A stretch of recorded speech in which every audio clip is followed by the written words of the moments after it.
আপনাদের সবাইকে স্বাগত জানাই স্যার এক্সপ্লেইনসে। কথা বলবো বাংলাদেশের দারিদ্র্য পরিস্থিতি নিয়ে, বিশেষ করে যা হওয়ার কথা নয় সেটা যখন হয়েছে বা হতে চলেছে সেরকম একটি বিষয় নিয়ে। আপনারা জানেন যে বাংলাদেশ বহুদিন ধরেই খাদ্য নিরাপত্তার জন্য নিরন্তর লড়াই করে যাচ্ছে।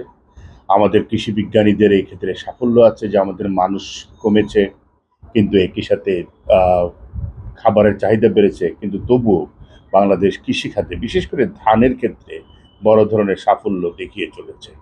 এবং আমাদের এই কৃষকদের সৃজনশীলতা, আমাদের কৃষি বিজ্ঞানীদের এই সাফল্য সাম্প্রতিক কালে মনে হচ্ছে যে কিছুটা ম্লান হতে চলেছে।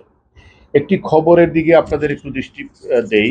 সেটা হলো যে হঠাৎ করে বলা হচ্ছে যে এই যে সবুজ শ্যামল বাংলাদেশ, নদী নালা, মানুষের বাংলাদেশ, সবকিছু মিলে যে এক আশার বাংলাদেশ, সেখানে আমাদের হঠাৎ করে বলা হচ্ছে যে সেখানে লুকিয়ে আছে নিঃশব্দ সংকট, ক্ষুধা।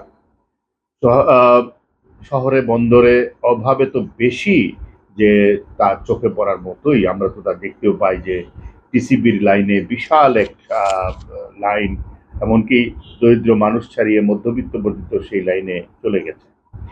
সম্প্রতি একটি খবর জানা গেল যে 10টি যে খাদ্য নিরাপত্তা সংকটের দেশ আছে তার মধ্যে বাংলাদেশও আছে। আফ্রিকান কয়েকটি দেশের সাথে বাংলাদেশের নামটা সেখানে এসেছে।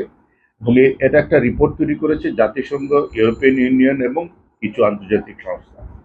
তারা বলছে যে কমপক্ষে 1,60,00,000 মানুষ এখনো তীব্র খাদ্য সংকটের মধ্যে আছে। খাদ্য সংকট নয়, খাদ্য অনিরাপত্তা আছে। অর্থাৎ প্রতিদিনই লাখো পরিবার জানে না তাদের পরবর্তী খাবার কোথা থেকে আসবে।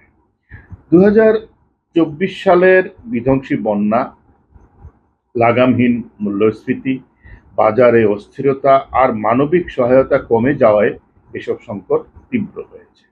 অথচ বাংলাদেশ কিন্তু এক সময়, আমরা জানতাম যে বাংলাদেশ এক সময় খাদ্য রপ্তানির কথা চিন্তা করছিল, যে এত বেশি খাদ্য আমাদের উৎপাদিত হয়। তাহলে সেখান থেকে কেন এই জায়গায় আসলো, খাদ্য নিরাপত্তার এই বিষয়টি তৈরি হলো, সেটা হয়তো আমাদের কৃষি বিজ্ঞানীরা চিন্তা করতে পারবেন বা চিন্তা করা উচিত। আমাদের রাষ্ট্র যারা চালাচ্ছেন তাদেরও ভাবনা চিন্তা করা দরকার বলে আমরা মনে করছি।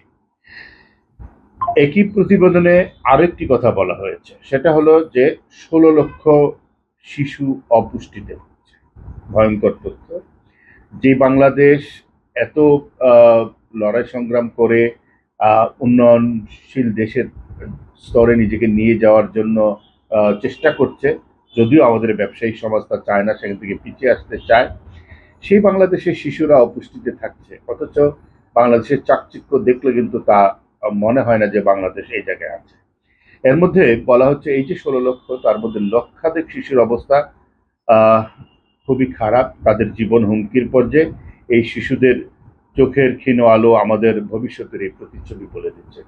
সাম্প্রতিককালে আমরা দেখতে পাচ্ছি যে রোহিঙ্গা আহ, শরণার্থীরা বাংলাদেশে আসার পরে সেই সংকটটা যেন আরো বেড়েছে। সেই প্রতিবেদনে তাদের কথাও বলা হয়েছে যে রোহিঙ্গারা চরম আহ, কষ্টে আছে। কক্সবাজার এলাকায়, টেকনাফ এলাকায় শরণার্থী শিবিরগুলোতে চরম খাদ্য সংকট আছে, জীবনের অনিশ্চয়তা আছে, জীবন মান তাদের অনেক নিচে। সেটা তো একটি জায়গায় আছে, কিন্তু শিশুদের বিষয়টা আমাদের জন্য খুব চিন্তার বিষয় হয়ে দাঁড়িয়েছে।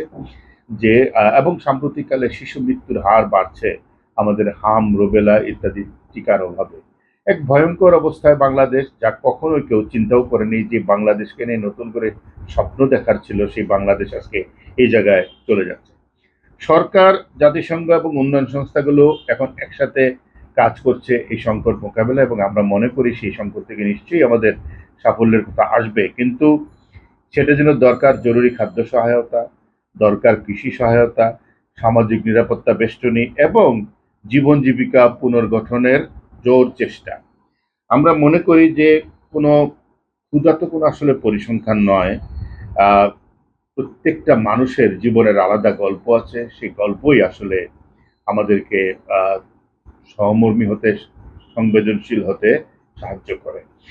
এই যে বলা হলো যে এত ক্ষুধা, খাদ্য অনিরাপত্তা, আমরা সারা বছর চেষ্টা করি খাদ্য নিরাপত্তার কথা, এখন হঠাৎ করে যে খাদ্য অনিরাপত্তার কথা উচ্চারিত হলো বাংলাদেশের মানুষের মধ্যে এবং 1 কোটির বেশি মানুষ এই নিরাপত্তাহীনতায় আছে, তাদেরকে বের করে আনাটাই হলো আগামী দিনগুলোতে আমাদের আসল রাষ্ট্রীয় এবং সামাজিক পরিকল্পনা। আজকের মতো এখানে শেষ করছি। সবাই ভালো থাকবেন।